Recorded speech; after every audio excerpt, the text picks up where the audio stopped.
ఏ బిడ్డలకి వనంతు కలగకుండా మీ కాపుదలకు అందించిన ప్రతి బిడ్డ పెంచమని ఆశీర్వదించమని స్వచ్ఛపరచమని అడుగుతున్నాను తండ్రి.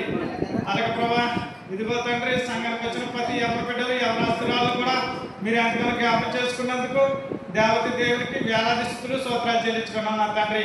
అలాగే పాటలు పాడిన ప్రతి ఒక్క బిడ్డను కూడా మీకు జ్ఞాపకం చేసుకున్నందుకు మీకు లెక్కలేని వేలాది స్థుతులు స్తోత్రాలు చెల్లించుకున్నాను తండ్రి. అలాగే సాక్ష్యాలు చెప్పే ప్రతి ఒక్క బిడ్డను కూడా ఆ బిడ్డలైతే సాక్ష్యాలు చెప్పిన ప్రభా ఆ బిడ్డలు మీరు జ్ఞాపకం చేసుకుని ఆశ్రయించబడుతుంది తండ్రి. అలాగే పాలికలు వేసుకున్న ప్రతి ఒక్క బిడ్డను కూడా మీరు దీవించి సతపరచుకొని ఆశ్రయించబడుతుంది తండ్రి. అలాగే పిడికలు తెచ్చిన ప్రతి ఒక్క బిడ్డను కూడా మీ కాపుదలో ఉంచుకున్నందుకు దేవత దేవునికి వేలాది స్థుతులు స్తోత్రాలు చెల్లించుకున్నాను నా తండ్రి.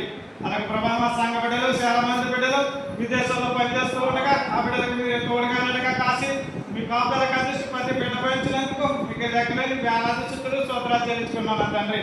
అక్కడి నుంచి ప్రయాణం వచ్చే ప్రతి ఒక్క బిడ్డను కూడా మీరు జ్ఞాపకం చేసుకుని ఆశీర్వదించుకొని స్వస్థపరచుకొని అడుగుతాను తండ్రి. ఇక్కడి నుంచి ప్రయాణం వెళ్ళే ప్రతి ఒక్క బిడ్డను కూడా మీరు జ్ఞాపకం చేసుకుని స్వస్థపరచుకొని ఆశ్రయించుకొని అడుగుతున్నాను తండ్రి. అలాగే ప్రభుత్వ తండ్రి మా గ్రామంలో ఉన్న సంఘాన్ని సంఘ విశ్వాసాన్ని సంఘ కాపుల్ని ఎంతగానో స్వస్థపరిచినందుకు మీకే లెక్కలేని వేలాది స్థుతులు స్తోత్రాలు చెల్లించుకున్నాను తండ్రి.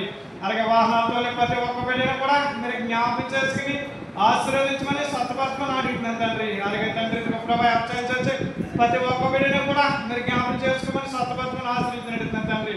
అలాగే ప్రభు గర్భిణీ స్త్రీలు ఉన్నారు ప్రభా ఎక్కడికే మనం కాకుండా మీకు అందరికి అందిస్తున్న బిడ్డలు పయించమని ఆశ్రయించమని అడుగుతున్నాను తండ్రి.